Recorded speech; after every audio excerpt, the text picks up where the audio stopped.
जय गुरुदेव। जैसा कि हम वर्णन कर आए हैं, हठ योग कुंडलिनी जागृति का शास्त्रीय एवं वैज्ञानिक उपाय है, जिसका मुख्य अंग प्राणायाम है।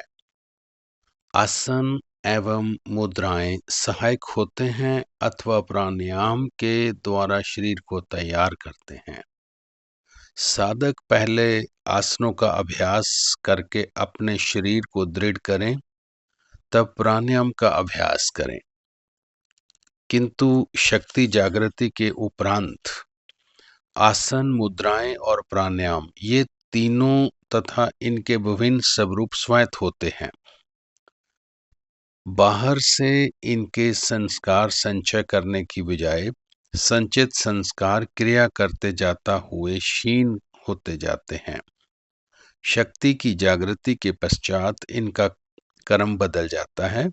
जिस कर्म से चित्त में संस्कार संचित होते हैं, उसके विपरीत कर्म में बाहर निकलते हुए क्रिया रूप में प्रकट होते हैं।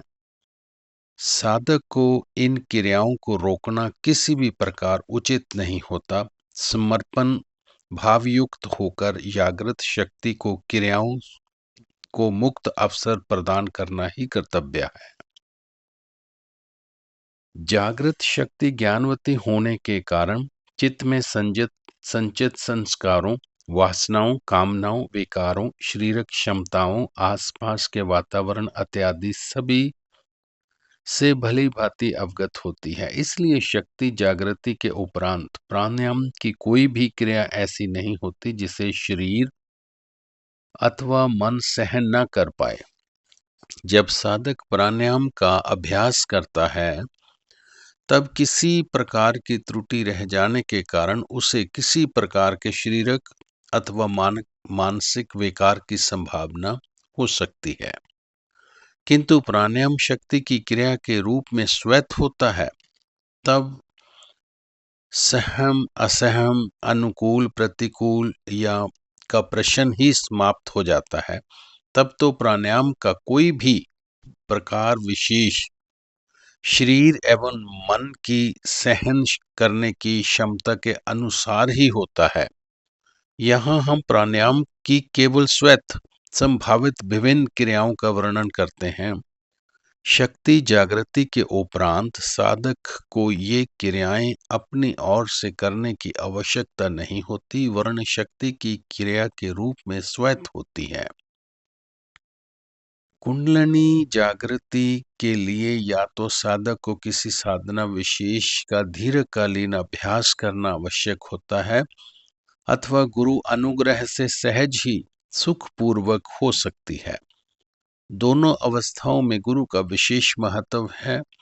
जब साधना विशेष के माध्यम से शक्ति जागृत होती है, तब प्रथम तो आसन, मुद्राएं एवं प्राणायाम के जितना भी साधक अभ्यास करता है, चित्त में संस्कार संचित होते हैं।